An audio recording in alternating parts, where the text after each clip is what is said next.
Let me ask you, what do you think about somebody who excessively tells you how trustworthy they are, even when you haven't asked? Do you find that a little suspicious? Somebody who feels compelled to tell you time and again that they are trustworthy. You can trust them. I promise you can trust me. I don't lie. I don't lie to people. I promise I don't. And you haven't even asked. You ever find that suspicious? You know, you don't have to convince people of anything that ain't even in question to begin with. That's the thing. You know, it's like, look, I swear to you, I swear, you have to believe me that I have 5 fingers on my hand. I swear I do. Please believe me. Why would I be compelled to do this if I just know that it's true? If it's not in question, right? If it's not in question, then why would I be compelled at all to feel the need to try to convince you of that? I wouldn't. Now contrast this with you looking in the fridge at work and saying, hey, I can't find my sandwich. Now imagine me going, hey, I didn't eat your sandwich. I swear I didn't. You can believe, listen, lots of other people might have eaten your sandwich, but it wasn't me. I swear to God it wasn't. I swear on Granny's grave, I did not eat your sandwich. You gotta believe me. Wouldn't you find that kind of curious?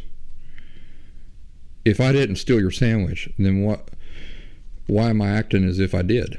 So it kind of reminds me, I've noticed here lately, all the news organizations. Have you guys noticed this? What is all their advertising built around right now?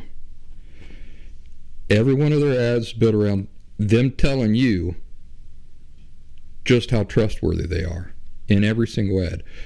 If it's a news channel or if it's a newspaper or anything like that, the advertising is all built around just how trustworthy they are. Oh, they're so trustworthy. They're the most trustworthy.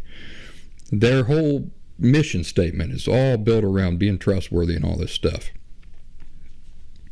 Would they need to do that if their trust was not in question to begin with? I mean, if you're trustworthy, you don't really feel the compulsion to go around telling everybody how trustworthy you are, do you? And here's the interesting thing to me. You know, it's like you having a stinker of a house that you want to put up for sale. The house has all kinds of problems. It's dirty, it's ugly, it's just a nasty house.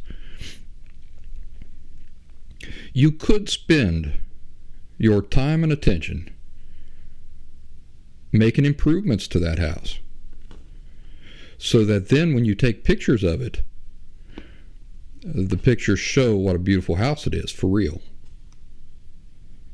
But the news organizations right now seem to me like somebody who has a big stinker of a house that they want to put up for sale, but instead of spending their time and attention on just honestly improving the house so that the pictures they take of it then reflect that it is a pretty house, instead of doing that, it'd be like you spending $10,000 for a photographer who can just make the house look like it ain't a stinker of a house. Have you folks noticed that too? Because these news organizations, after telling you how much you can trust them in every single ad, you tune into them, and within 5 minutes you see that they're not trustworthy at all. So they're like that stinker of a house that's just had nice pictures taken of it. That they're more interested in making you believe they're trustworthy than just being trustworthy, which seems to me like would be much more effective and easier, to be honest with you. Orange Slices are brief highlights from the Last Symptom podcast. Subscribe to full audio episodes of the show on any major podcast platforms such as Spotify, Pandora, iTunes, Amazon Music, and more. While I've got you chewing on that, like this video, pretty please. Might as well press subscribe while you're at it. I bet you a nickel you know somebody who's overdue for hearing some of these things, so go on, forward this video to them.